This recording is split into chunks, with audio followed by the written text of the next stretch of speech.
चलिए शुरू करते हैं आज के विशेष प्रश्न।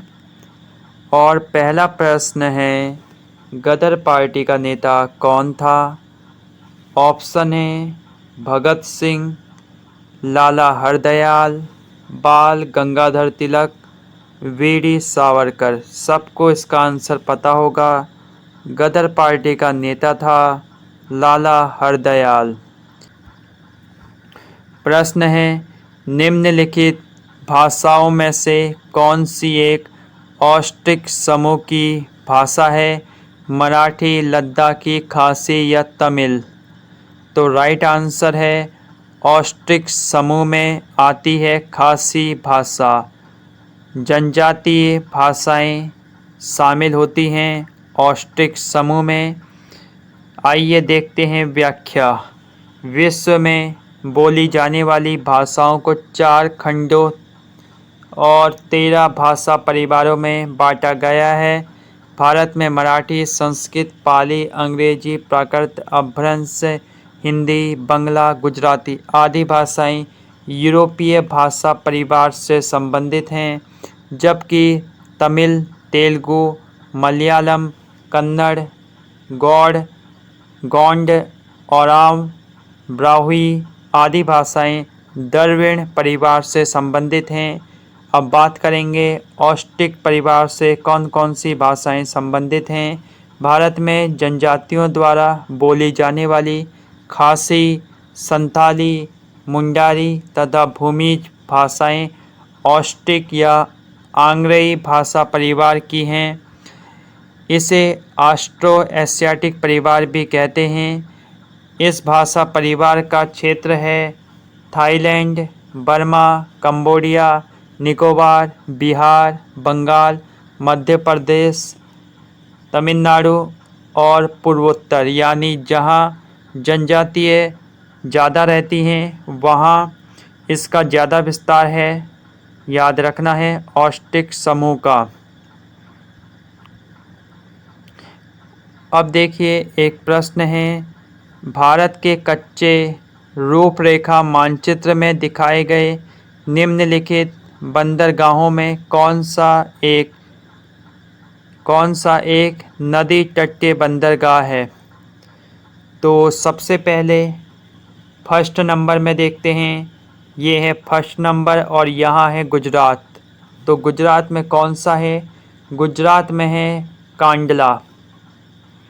उसके बाद सेकंड नंबर, यहाँ आपको याद होगा, यहाँ है केरल। और केरल में कौन सा है? केरल में है कोचीन बंदरगाह।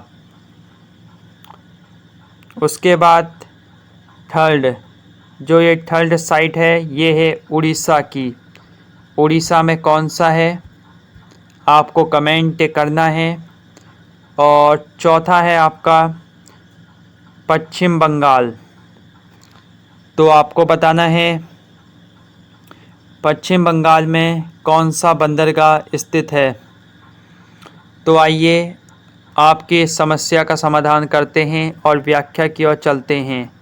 देखिए, गुजरात में है कांडला, केरल में है कोचीन, उड़ीसा में है पारादीप और पश्चिम बंगाल में है कलकत्ता बंदरगाह।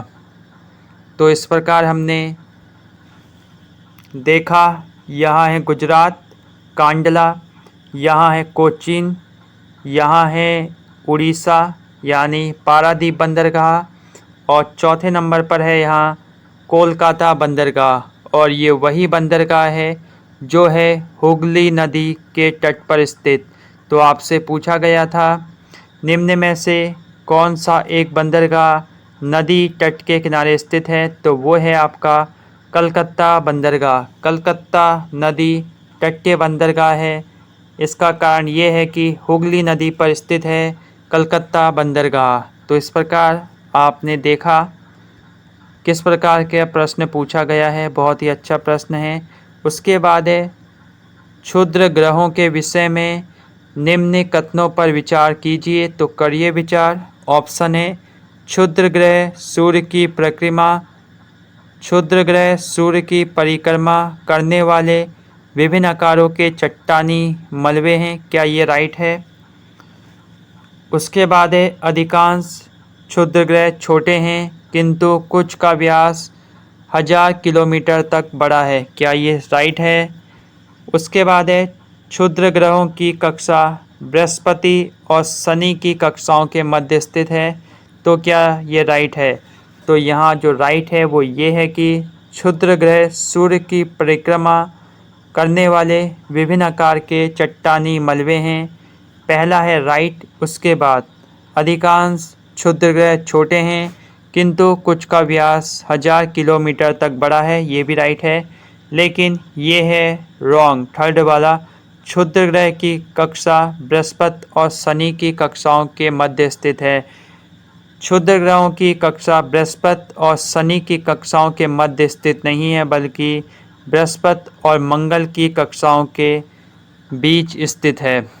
तो इस प्रकार हमारा राइट आंसर है 1 और 2 सही है। तो पूछा था कौन सा सही है, 1 और 2 ऑप्शन यहाँ सही है। देखिए क्षुद्र ग्रहों की कक्षा बृहस्पति और मंगल की कक्षाओं के मध्य स्थित है। मंगल और बृहस्पति ग्रह के बीच 547 मिलियन किलोमीटर क्षेत्र में छोटे से लेकर सैकड़ों किलोमीटर आकार के अनेक पिंड और अवान्तर ग्रह सूर्य की परिक्रमा करते हैं। इनकी संख्या लगभग 40,000 है। तो आपने देखा क्षुद्र ग्रह के संबंध में ये प्रश्न। तो इस प्रकार के प्रश्न आपको मिलते हैं आपकी प्रतियोगी परीक्षाओं में।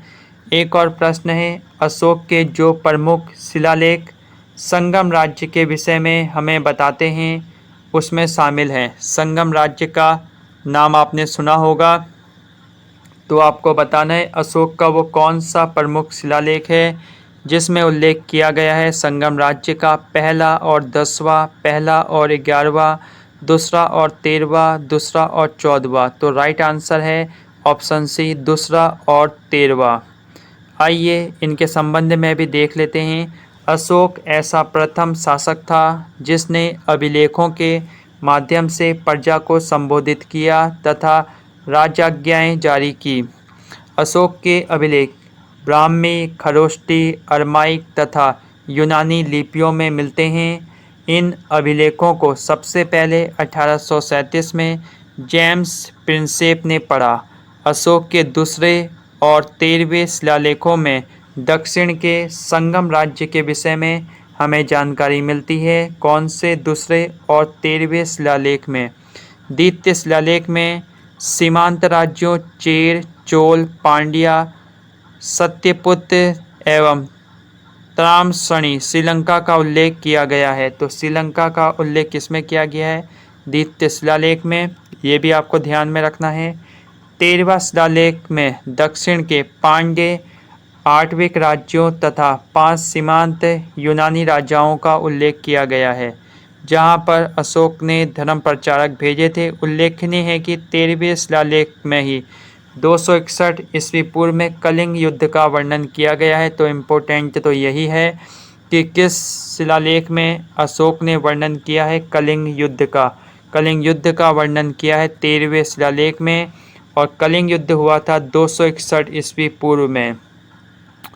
तो ये था आपका प्रश्न, तो इसे ध्यान रखना है। बने रहिए चैनल के साथ। नमस्कार।